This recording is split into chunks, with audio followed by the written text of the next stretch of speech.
Sister, welcome to another week of science. Last week we got introduced to our body systems. In lesson 1, we rattled through the 10 body systems and how God in His infinite wisdom made cells. Group of cells that work together are called tissues. Group of tissues that work together are organs. Group of organs that work together is an organ system. Put all your organ systems together, you have the organism. And then we spent the second half of that week starting to work through some of the systems. So Wednesday you had the skeletal system. That protects the bones that make it up to keep you safe and give you height. Then we moved on to the muscular system, which keeps us moving and how to keep those two systems healthy. And then we ended up last week talking about the nervous system, parts of your brain. It sends all the messages on how to do things. Today we're going to move on with the second part of systems that control our body, and we're going to get into the endocrine system. So you got your notes sitting on your desk. We're ready to get rolling. Your nervous system helps maintain balance in the body's processes by interpreting information about the environment and then telling parts of the body to act. Your endocrine system also helps balance your body's processes. Okay, so you got the first one, filling it in, helps balance your body's processes. But it controls slower processes such as, okay, second blank too, processes, such as growth and the sugar levels in your body. So your nervous system, guys, in my mind is instantaneous. You tell your hand to move, it moves. You tell your body to eat, it eats, kind of things like that. You're constantly seeing, looking, bringing in the senses. It's all instantaneous things. Your endocrine system is a much slower process.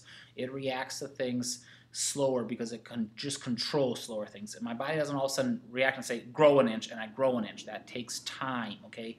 Blood sugar levels takes hours to start to do those processes, minutes at least, depending on how your blood sugar system works and things like that. So endocrine, slower, nervous system, faster.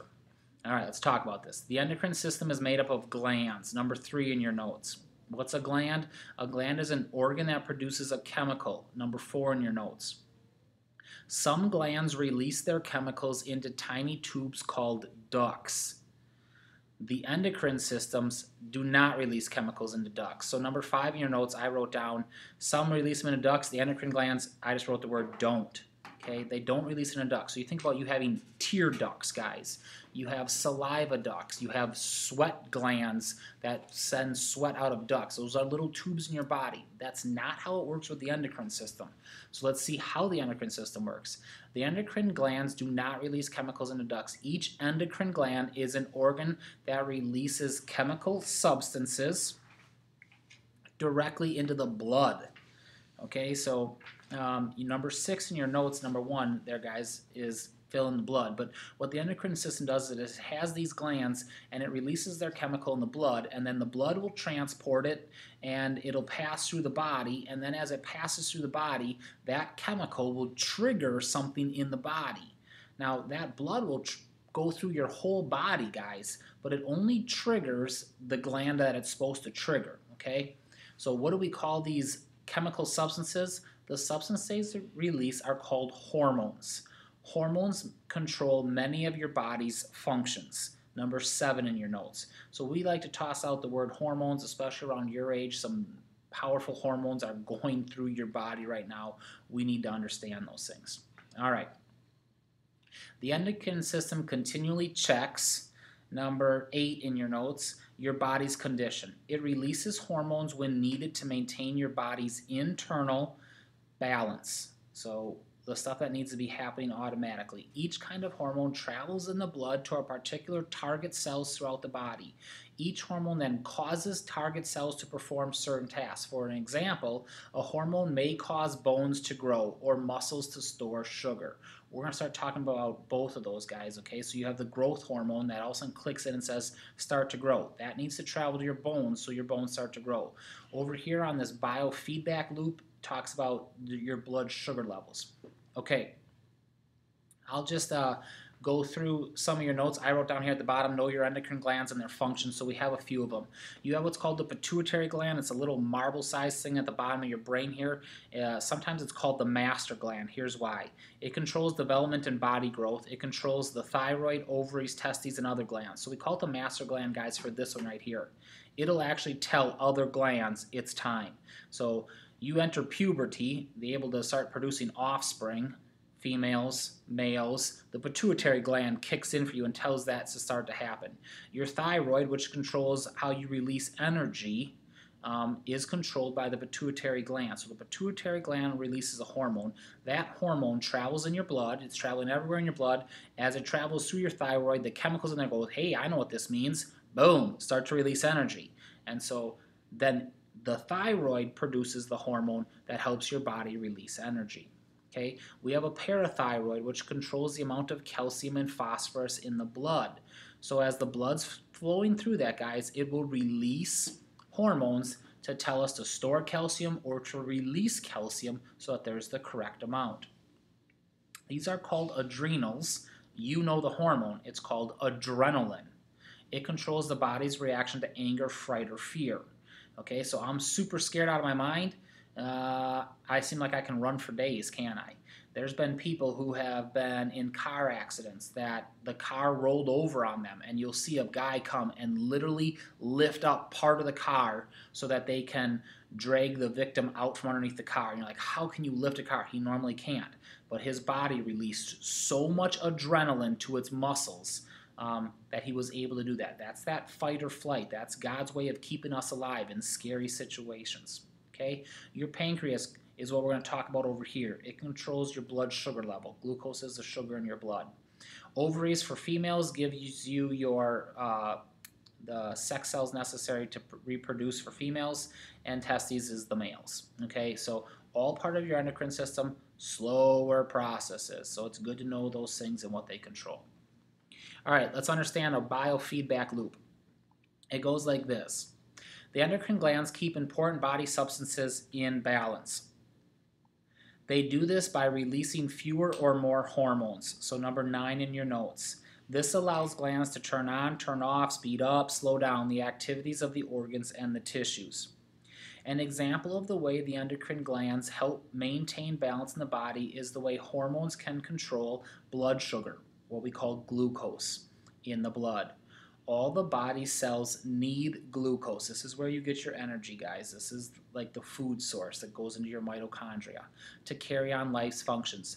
The process is summarized in the diagram of a biofeedback loop. A biofeedback loop is a circular pathway, number 10 in your notes, that sends information back and forth from one part of your body to another.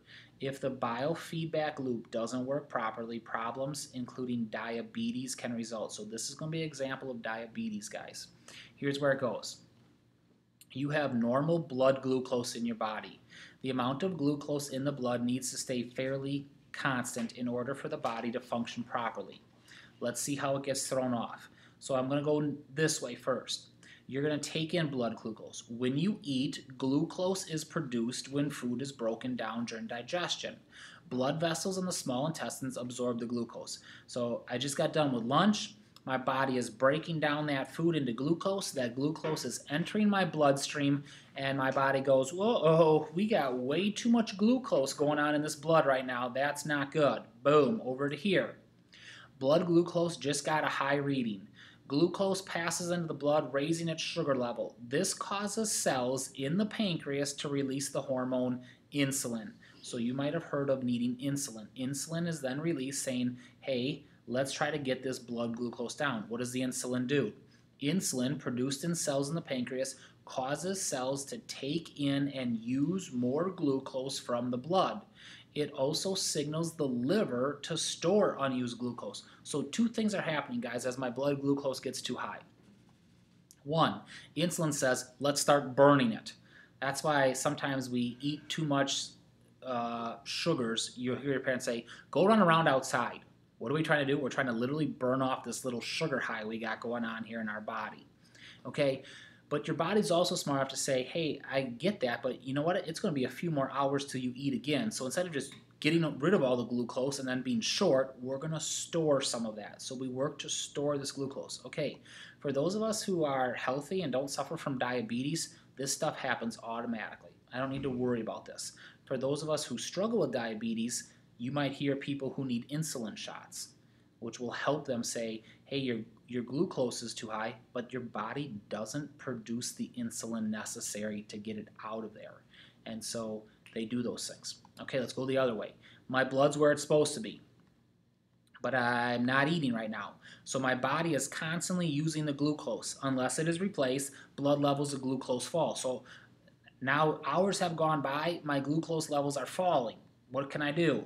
Boom, low levels of glucose cause the pancreas to release the hormone glucagon.